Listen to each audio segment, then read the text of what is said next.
Insulin is a hormone of feeding and fasting. It signals every cell when energy is coming in from our foods, and it tells the cells what to do with that energy, mostly to store fuel and to promote growth. Now, this is not a bad thing. It's actually necessary for life.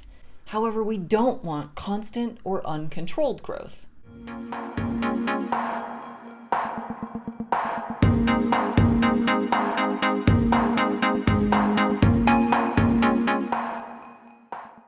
Hey, I'm Andrea Nicholson, holistic nutrition therapist master specialized in helping you restore metabolic health through insulin sensitivity, optimizing gut health, and proper detoxification pathways. In today's video, we are talking all about insulin and insulin resistance, which is not just about diabetes.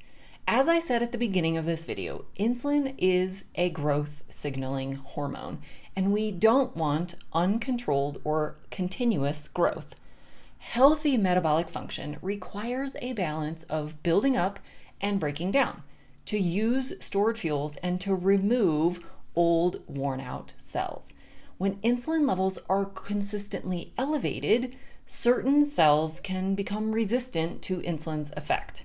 This is insulin resistance. This insulin resistance is made of two distinct features: elevated insulin levels and reduced effect of the insulin on the cells. Now, let's back up a little bit to why insulin would be elevated to begin with. There are three primary mechanisms that lead to elevated insulin levels and ultimately insulin resistance. So let's start with the least impactful and move to the most impactful, although all of these are significantly impactful. So the first one is stress. Cortisol and other related stress hormones directly antagonize insulin. This can rapidly cause insulin resistance by impeding insulin's function.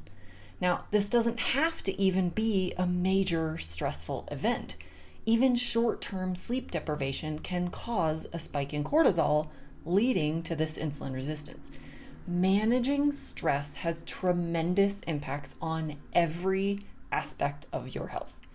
Number two is inflammation. Research has shown that when inflammatory compounds are given to animals or humans, insulin resistance occurs immediately. Inflammation can stem from underlying conditions, toxin exposures, poor diet, nutrient deficiencies, and poor stress management. Reducing your inflammatory load can help reverse insulin resistance that you may already have. And number three, of course, is diet, specifically refined carbohydrates. This isn't an anti-carb message. I do not believe we need to be restrictively avoiding all carbs, but there is a significant difference between whole, naturally derived starches and carbohydrates and refined grains or sugars. Simple carbs, refined grains, and a high intake of carbohydrates cause large spikes in blood sugars and therefore high levels of insulin. These foods are also not well satiating and they don't last us very long, so we end up eating more, keeping those insulin levels elevated. Chronic elevation of insulin directly and severely contributes to insulin resistance. Now, one more mechanism on diet that I really have to mention here is the excessive consumption of a specific type of fat, namely linoleic acid. Now, this is the most commonly consumed fat in the standard American diet nowadays due to the significant increase in the use of refined cooking oils like canola, corn, and soybean. Linoleic acid directly causes fat cells to become insulin resistant by changing the way that the fat cells grow. If you read labels carefully, most packaged foods contain these oils. Sadly, most restaurants use these oils exclusively as well.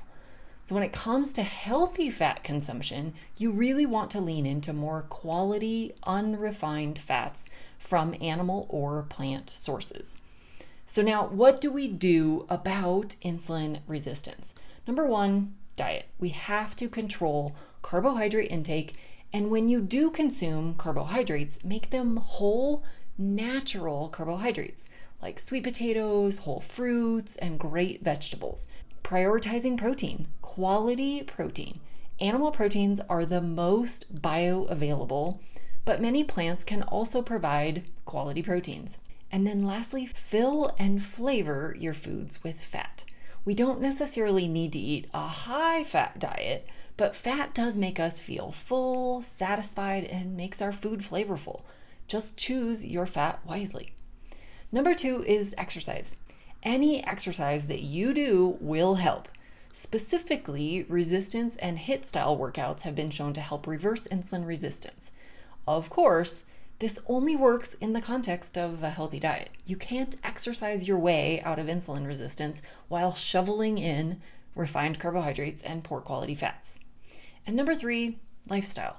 Removing toxins and inflammatory substances, reducing and managing stress levels, and emphasizing sufficient quality sleep all play a role in managing your insulin levels and reversing insulin resistance.